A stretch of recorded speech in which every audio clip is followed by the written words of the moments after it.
Good day all. I hope you're all safe and sound. Today, I take this opportunity to broadcast this special lecture on the day when in India we are celebrating Azadi Ka Amrit Mahotsav.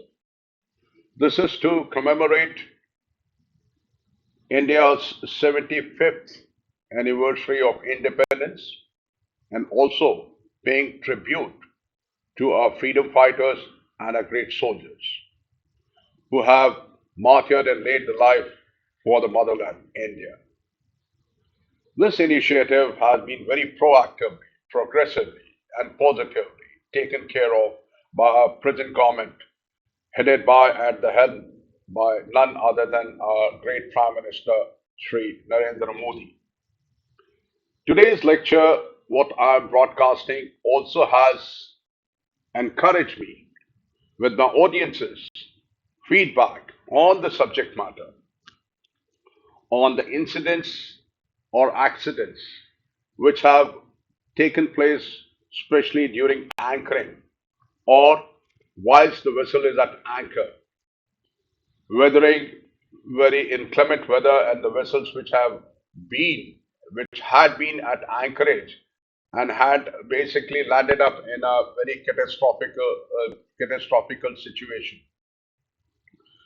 As per the latest DNB report, the number of accidents either while approaching anchorage, anchoring, or whilst at anchor because of weather constraints where the masters have not been, up to the mark to take the call or take the decision, basically because of their indecisiveness to not to take action and pick up the anchor before the weather starts coming in the or the inclement weather starts setting in into the area. Therefore, as you have seen in my last three lectures, I had been talking about the anchoring or the safe procedures for anchorage or anchoring the vessel safely. And because of the feedback of my all the followers on YouTube and Facebook under the banner of Marine Quest Solutions, it has encouraged me to broadcast furthermore. And I request you and I thank you all to keep on giving me feedback, which also encourages me to broadcast whatever best I can with my practical and pragmatic experience. So as we begin, first again I say we are celebrating Azadi Ka Amrit Mahotsav, the 75th anniversary of an independence, and also a tribute paid to our martyrs and soldiers and freedom fighters. And the initiative taken by our present government, headed by our great Prime Minister, Sri Narendra Modi. Now we begin on the subject matter. This is lecture number 44, MAIB case study, that is anchor dragging. So here we are going to talk about the vessel which anchored in the English Channel off Foley, what actually happened, the synopsis and the chronology of the incident, how did it take place? We talk about it slide by slide. And at the end of the day, in order to conclude the lecture, as you know, I put my own perspective based practical pragmatic experience. That is the points to ponder. Perhaps what could have been done to avert or avoid this kind of a situation.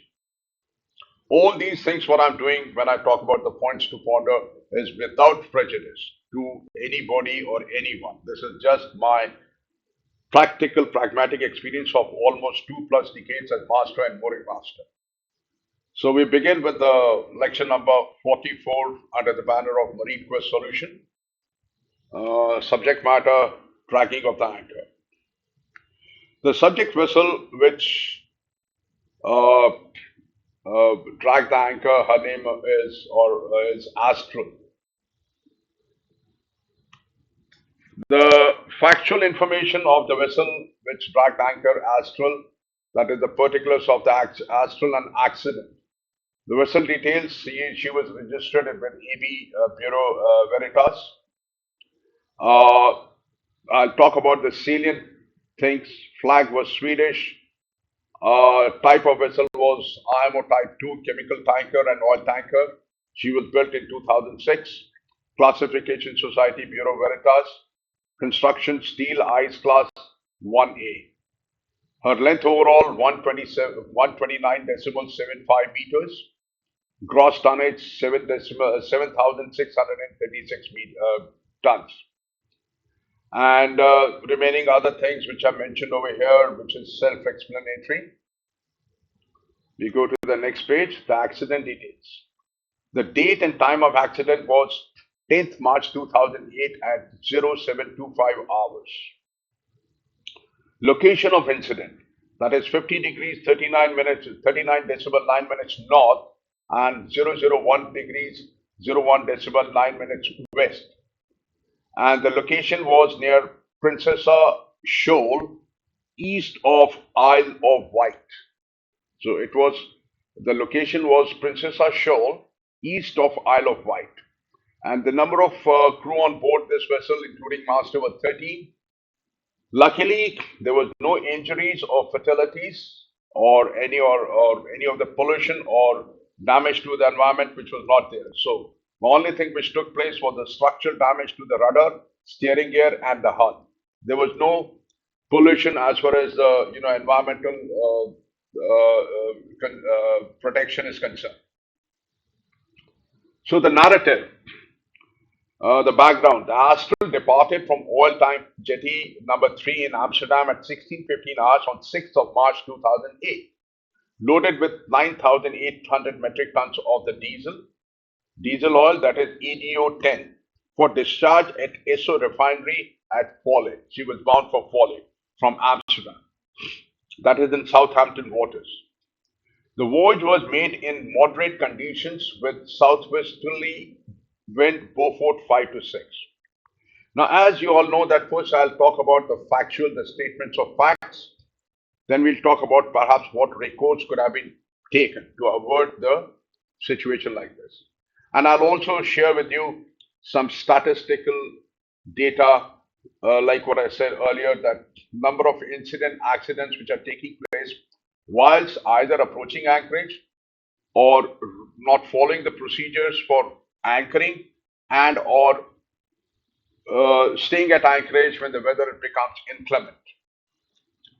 So now we see the damage which was sustained to the vessel Astral. I'll read through. It was immediately apparent that apparent to the master that the vessel had lost steering, and the rudder indicated hard over to starboard at an angle of 72 degrees, which is depicted in figure number 7. That is this one. An inspection by the chief engineer showed substantial damage to the steering gear, the steering motor, and the adjacent full hull structure with no water ingress was evident. Therefore, no breach of hull which took place. As the rudder angle indicator chain arrangement had been snapped by the impact, it was not possible to identify the actual position of the rudder. So this was the damage which took place, that is broken rudder angle indicator chain and the rudder angle indicator itself. So they could not ascertain at what angle the rudder was. These are few more pictures of the damage to the rudders. This is inside the steering flat, and this is outside hull. How the rudder was damaged when the vessel finally ran aground because she was anchored, and the master perhaps did not take a call to pick up the anchor before the inclement weather started setting in. Even though he was admonished by lots of weather reports, by VTS, by NAVTEX warnings, lots of things were there, but still, it seems the master was very complacent. And when I say complacency, that is the main thing which has been a cause of concern of today's seafarers, and in particular the master and the senior officers, where it leads to accidents, etc. Now, the next slide, this is where the Princessa Shoal, which is marked over here in red, this is the initial position when the vessel Astral dropped the anchor at 1545 hours on 7th of March 2008. as it was shown in the first one of the first slide that the vessel which left Amsterdam at 16:15 hours on 6 March, and she was supposed to go to the Esso terminal refinery for discharging of the diesel. So this is the position where she dropped the anchor. There were two more other vessels, but later on, as we see, the vessels which were there earlier had picked up the anchor because they had their berths available. In case of Astral, she was supposed to stay put at the anchorage because no berthing instructions were there for her.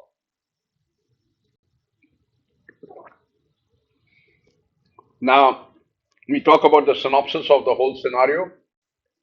On 7th March, Astral Master contacted Southampton VTS Vessel Traffic Services 3 hours prior arrival at the pilot station and was advised by the Vessel Traffic Services Officer, that is VTSO, that the berth was unavailable probably until 13th of March. So she was supposed to stay put at anchorage for about 6 odd days. As the Astral approached the anchorage, the master was advised to anchor at NAB anchorage number 3. The Astral might remain at anchor for several days until the berth became available to her. There were two vessels at anchor nearby as the Astral made her approach to anchorage number 3, that is 143 meters long, LS Jacoba, which was also scheduled to berth at Esso Terminal, was already anchored in adjacent NAP anchorage number 4.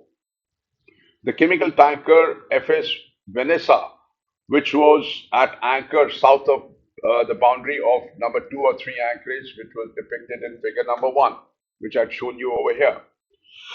This is figure number 1, and this is where the Astral anchored, and this is where the other two vessels were anchored, which we just talked about.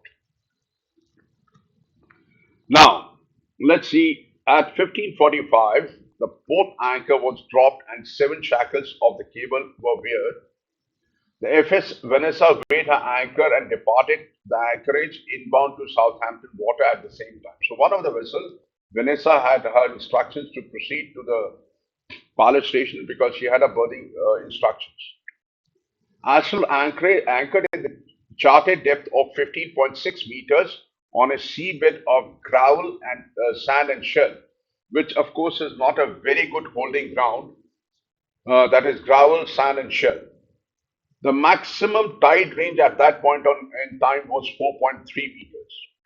Astral draft, of course, was safe that time with respect to the charted depth of anchorage area. Her draft was 6.9 meters forward and 7.6 meters aft upon arrival. Once the anchor was brought up to, the second officer, that is the safety, 2OS safety, returned to the bridge and took over the anchor watch from the master. The position of the ship was plotted on the paper chart when the second officer returned on the bridge. The position of the anchor had not been established, and the bridge swinging circle around the anchor position was not plotted at that time. Now, what does this show? Okay, seems like master was alone on the bridge doing the maneuvering and everything, and second officer safety was sent to basically do the forward stations.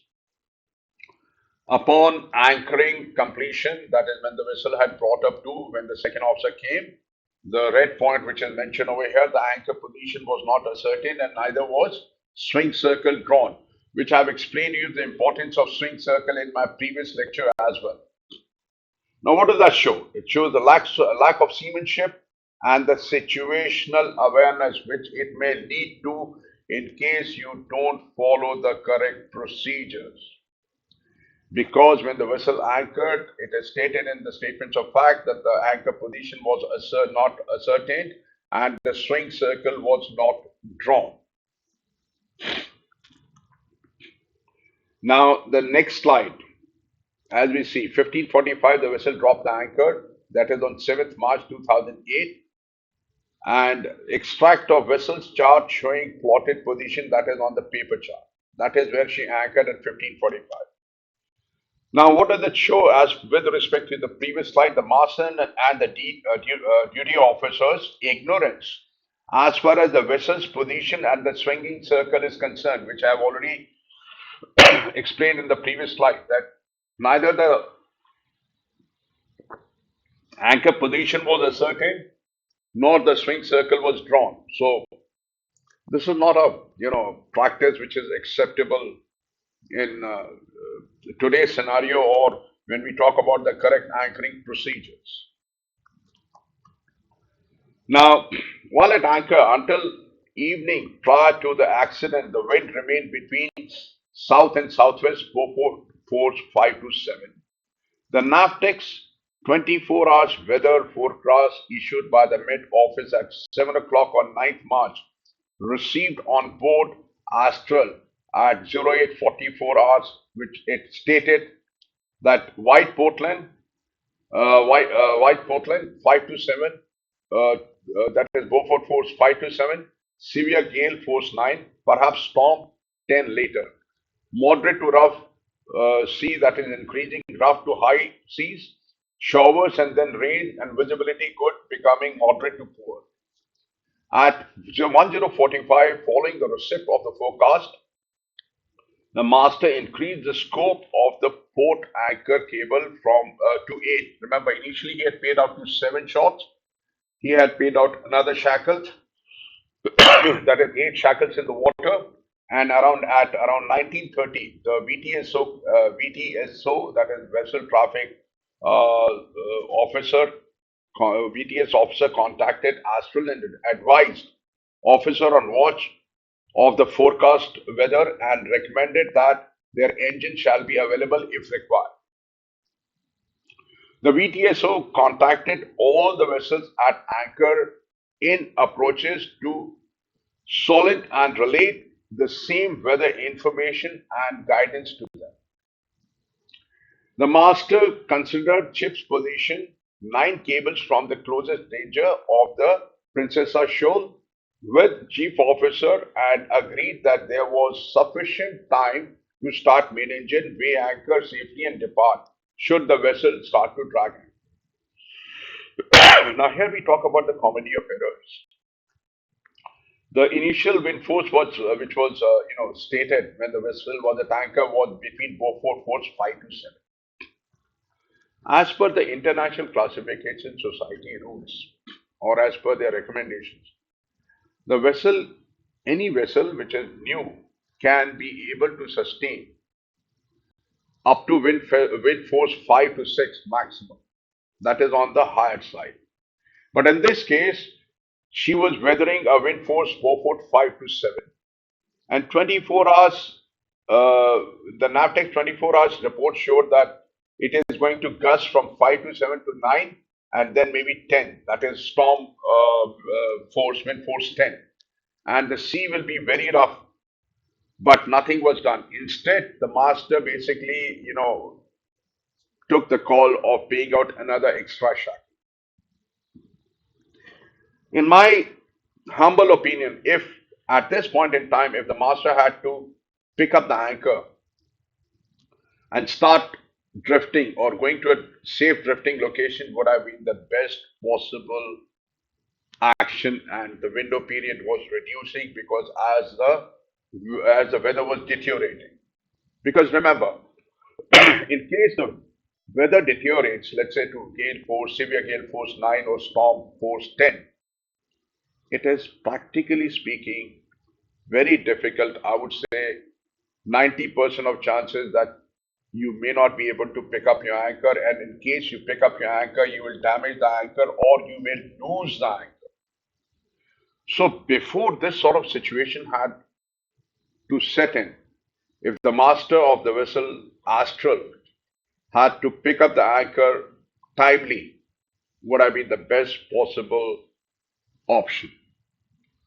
Like it is said, a stitch in time saves nine.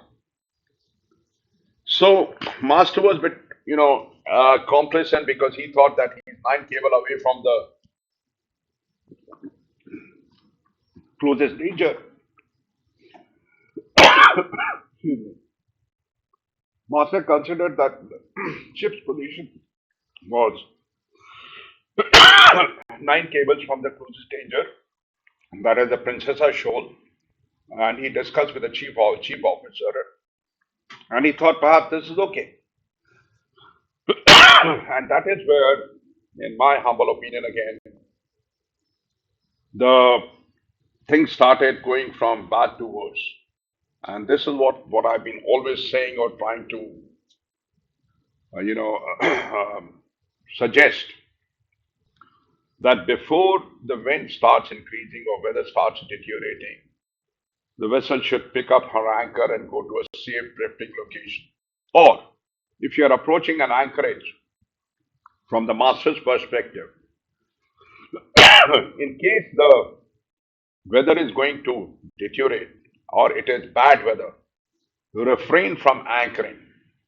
Perhaps go to a drifting location, and from the master's perspective, if you have to tender your NOR, you come to the within the port limit, tender your NOR and go out and go to a safe drifting location. That is the best thing, and that is where I talk about, or I've been trying to emphasize upon, the practical knowledge of the seamanship.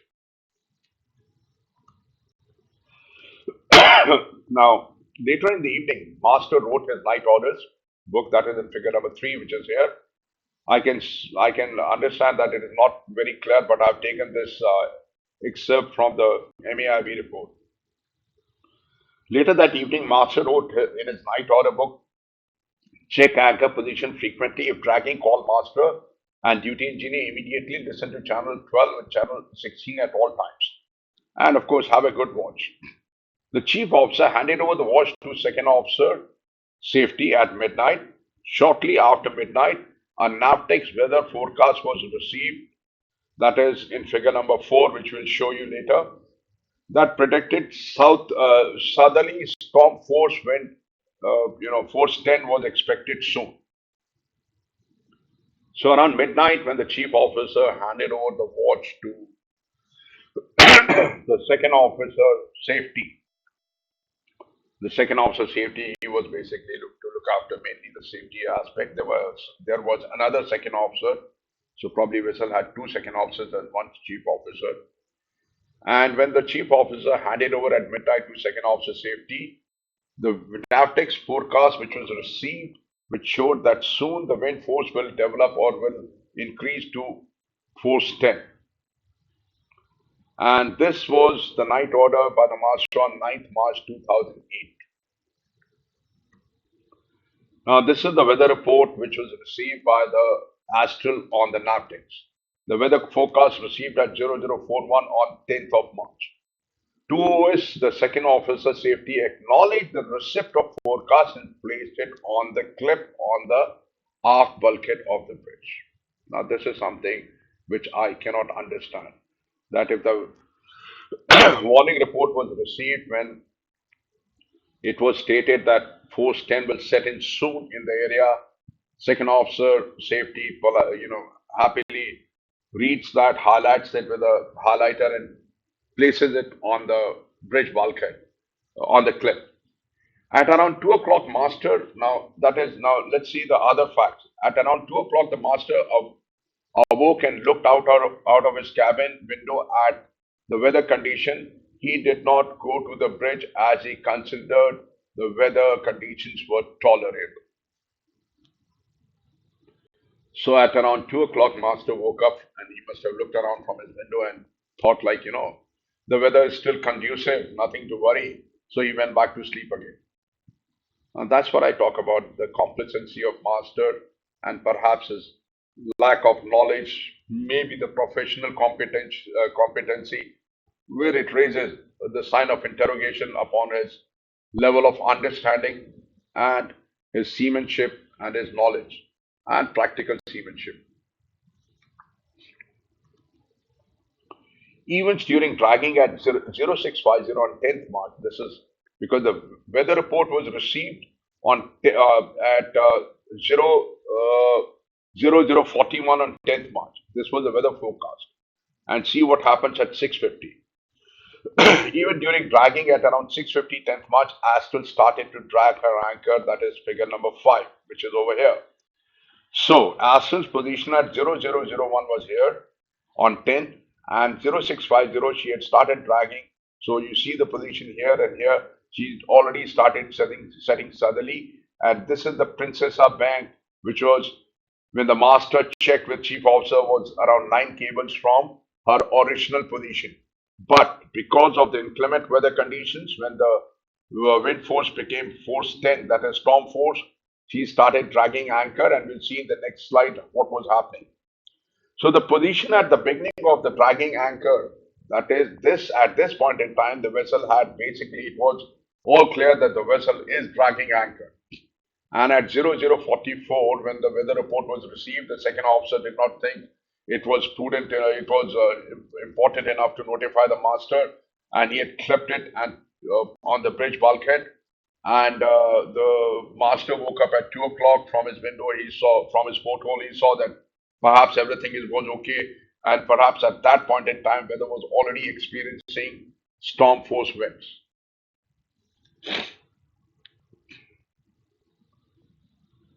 So let's see the next slide at 0703.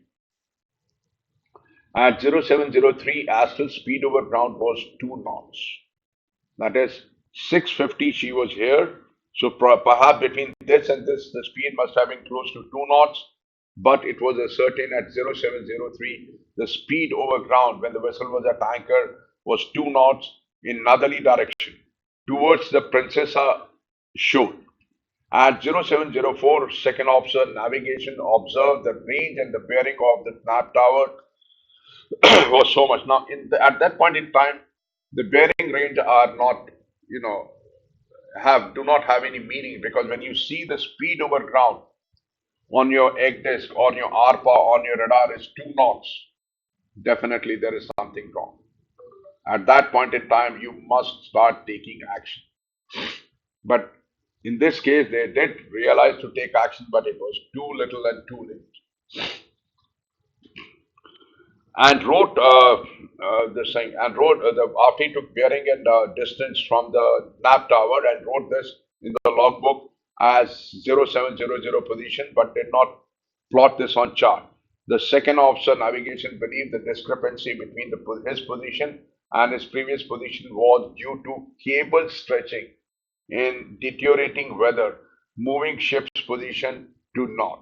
So, what second officer perceived that the error in position is maybe because of stretching of the cable. Now, how come first thing what I mentioned in the one of the first slides, that anchor position was not ascertained at the time of let go anchor, and no string circle was drawn, so nobody was aware what was happening. Even then, the benchmark is your practical knowledge of seamanship. When you see the speed over ground is almost 2 knots, definitely there is something wrong. 100% there is something wrong. At 0705, the VTS called Astral by VHF on radio channel 12 and asked second officer if he was happy with his position. Second officer replied that he would check position and reported the range and bearing to nav tower to VTS. So he said he was happy with the vessel's position, and he reported his present bearing and distance from the nav tower, that is for 0705 to the VTS. And he confirmed that nav tower to the VTS. VTS then asked the Astral second officer, confirm you are not dragging, but no confirmation was given by the second officer. In return, at 7:10, second officer telephoned master and told him the vessel was probably dragging, and then contacted the first engineer, who was the duty engineer at the time, to advise him that the ship may be dragging anchor and to ask him to prepare the engine. The first engineer quickly dressed up and went to the engine. Now, I will go back to the previous slide. This was the original position. This was Astral's position at 0001 on 10, and this was at 650. First foremost, she dropped anchor on 7th of March at 15:45. Nobody checked the anchor position where the anchor was let go. Nobody had drawn the string circle.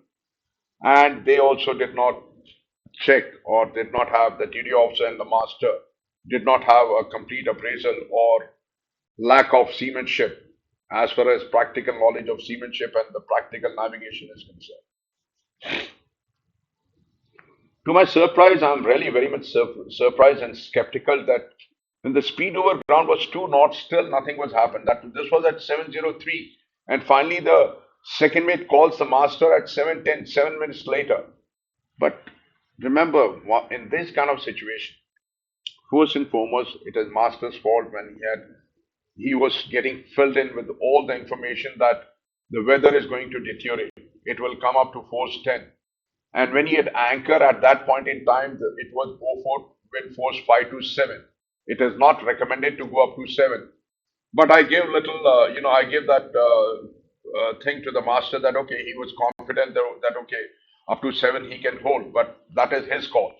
But a strong recommendation is that anything above Beaufort force 6, the vessel should pick up the anchor and proceed to the drifting location, safe drifting location.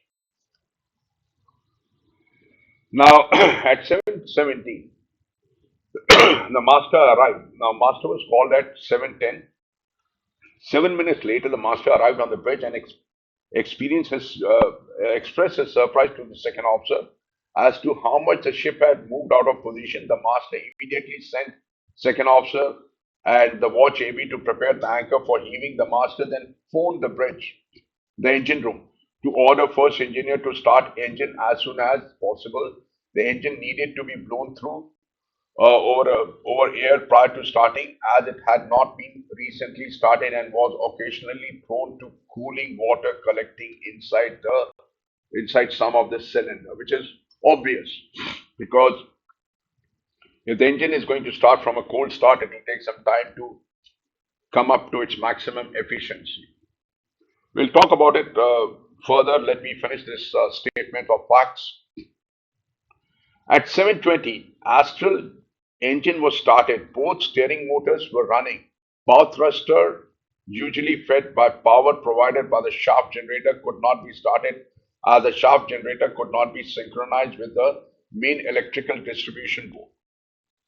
At 7:21, VTS again contacted the Astral as the control of the engine was transferred to a bridge, asking master to confirm his intention. The master replied that he had started his engine and he would proceed to sea. The master applied 38% pitch ahead, which in calm conditions would have produced a speed of through the water of 5 knots, aware that the engine had recently started and was not yet at correct operating temperature. The master considered that dropping the second anchor would hinder rather than help his current situation by increasing the risk of fouling anchors. So now let's see. Master came up on the bridge. Master was called at 7:10. 7:17, master arrived on the bridge. And of course, VTS was monitoring Astral. And when they asked master that, okay, what is happening? So master said, okay, he's prepared his engine. And master applied the pitch up to 38% because this was a variable pitch propeller. And because the temperature, the engine was not running at an operating ambient temperature, so the thrust generated was not sufficient. Number one, because it was from the cold start, the engine had not been started for quite some time, for 2 days, 2.5 days. Number two, the wind force 10, of course, you don't have chance. You don't have much chance in force 10 to use your engine on half ahead or 38% pitch. You will not be able to achieve anything because it is too late. The only thing you can do, if you are lucky, is to try to ride to the cable. If you try to heave your anchor, you, as I said earlier, you will either damage the anchor or damage the vessel while heaving up the anchor, or you may lose the anchor. Any of the things may happen. As it is way too late than what should have been done earlier. Now let's see the position of the ship. On 7th March 2008, this was the anchor position. And how she was setting 650 position we had seen, no action was taken. This was 0001 position. So the original anchor position was here. 0001 on 10th March she was here. On 10th March 650 she was here, and then finally she landed up at 725 on top of the Princessa show. So if you see this scale which has been drawn on the chart, that is from say approximately 650 position till she ran aground, she had drifted approximately 1 nautical mile. We saw in the earlier slides that the speed over ground was almost 2 knots, or it was 2 knots. This kind of situation only happens when you, like what we say, you dig in a well when there is a fire. You don't dig a well, you don't have time to dig a well when there's a fire around you. You need to have some resources to extinguish the fire if you're anticipating one. Same thing is over here. Nobody bothered to see what is happening to the vessel's position. They were just making an entry into the anchor log, or if they were plotting the anchor position on the chart, they were not taking the cognizance and the reference with respect to the original anchor position. And of course, swing circle was not drawn, which we have already mentioned fewer times. Now we come to points to ponder. That is the final stage of the lecture. The master and the duty officer's sheer negligence in exercising prudence and due diligence towards the safety of navigation, we have talked about. Very poor knowledge as far as ship handling and anchoring procedures are concerned, we have talked about. A complete devoid of the bridge procedures, not followed correctly. The importance of drawing the swing circle was not known to any of the navigating officers, and perhaps the master also had been ignorant of same. Few things, if we do it as far as the basic requirements are done, they do help. As I keep, when I do my mentoring for officers, masters, mooring masters, I just say one thing. If you want to build a big monument or a palace or something, if the foundation of that building or a monument or a palace is not very strong, that thing will fall. May not be that monument or the construction what you have got it done may not be able to weather the external forces. And that's what I'm coming from, that the basics, like they say, back to basics. If your bases are not strong, or if your basic is not strong, irrespective of whatever hi-fi equipment you may have on the bridge, all the electronic equipment, because you don't have the basic conceptual principles clear in your mind, for you'll not be able to neither optimize the usage of it, nor will you have any clue of it, what to do in case of any emergency. So we are also trying to talk about or head towards the emergency contingency procedures, which were not there. Even after having received the weather forecast on NAVTEX and weather reports, and also same was relayed by the VTS to the master, that the master still did not consider the option of heaving up the anchor and proceeding towards a safe drifting location. This was like what we have seen in the previous slides. That even after admonishing the vessel, the master, that inclement weather may set in after a few hours, or they were getting probably the synoptic 6-hourly report, no action was taken by the master. And now, this is the quoted thing from the previous statements of fact. At 0703, Astral speed over ground was 2 knots in the northerly direction towards the Princess Shoal. Come on, I'm sure what I'm trying to say, after getting so many feedbacks, still there was no action taken by the master, the vessel.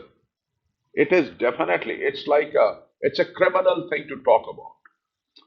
That even at 2 o'clock at night, on 10th morning, 10th March 2008, as per the report, Master woke up, he checked it from his porthole and found everything is hale and hearty, and he went back to sleep.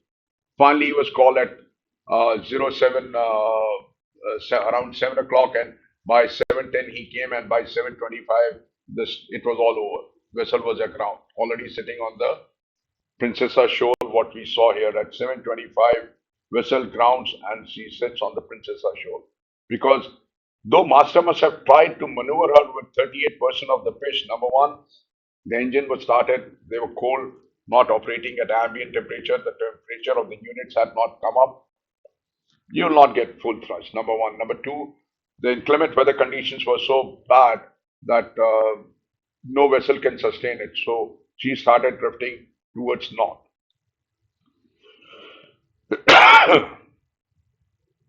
The next point, number 7, using main engine in cold state of starting and then expecting main engine performance to be optimum, it's next to impossible, what I've already talked about.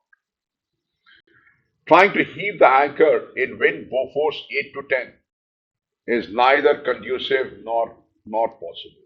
It is not possible for you to pick up the anchor when wind force is gusting from 8 to 10, Beaufort force 8 to 10.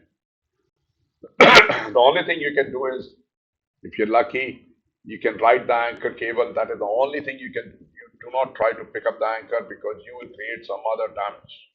Either to the vessel, you may lose the anchor, you may damage the vessel, anything can happen. The only thing you can pray God that, okay, your engines work perfectly okay, you try to ride the anchor cable. And that's what I've written in the next line. Only suggestion is to use main engine thrust to ride the anchor cable. However, saying this, which is the only last resort left by the master, the best thing would have been, once he was filled in with so many informations, he should have picked up the anchor and gone back to sea or to a safe drifting location. An early action to heave up the anchor and proceeding towards a safe drifting location is the best possible option which was there, which master failed to exercise because of him being complacent or not experienced or not well versed with the practical knowledge of the seamanship, which perhaps was not exercised by the master due to his complacency and or lack of experience. I've already narrated that earlier. Now let's see, ladies and gentlemen, when we see over here, this is the snapshot I've taken from the DNV report where the owners have to boot the bill as far as loss of anchorage or the accidents, incidents which have been taking place at anchorage, be it approaching anchorage, dropping anchor, or not taking a call when the weather becomes bad, or not taking a call prior to setting of inclement weather conditions. So I read this, majority of anchor losses, groundings, collisions have been reported due to master's indecisiveness of heaving up anchor timely prior to bad weather setting in, even after receiving weather warning, weather reports from VTS and authorities as per DNVGL report. This is the quote from the DNVGL report, where when you look at the statistics, you see that 35%, this is where the losses to the vessel, that is as far as, a grounding, collision, especially at anchorage has taken place, the toll goes to approximately 35 plus percent. So either the anchor losses, groundings, or collisions at anchorage, because in this case, maybe the Haskell was a bit lucky that there was no other vessel nearby to her vicinity. So there was no collision, there was only grounding. But had there been another vessel in the vicinity, it would have collided, and who knows what could have been the outcome. So, ladies and gentlemen, this is my 44th lecture I broadcast. Last three lectures were also on anchoring and anchor procedures and safe anchor procedures. First, I broadcast the MAIB report as and how it is, and then I talk about what perhaps actions should have been taken by the master to avert these kind of situations. Thank you all. Keep watching my channel and keep me posted with what else do you wish to know more, and I'll do the needful. I There has been a lapse in broadcasting between 43 and 44 because I was myself doing few assignments for STS operations, so I could not cater to. But the moment I got some time, I this is my obligation when I saw so many of my followers, especially masters, wanted to know more about this, and that is what it actually encouraged me to broadcast uh, the third lecture in sequence as far as the anchoring is concerned, or the incidents which have taken place during anchorage as per the past report. Remember, all these things are a learning curve to us. When I'm broadcasting these things, this is without prejudice towards anybody. But the idea is what we can take home, what we can learn from here. So, ladies and gentlemen, thank you for your time and thanks for watching. And once again, God bless India on 75th anniversary of our independence, Azadi Ka Amrit Mahotsav.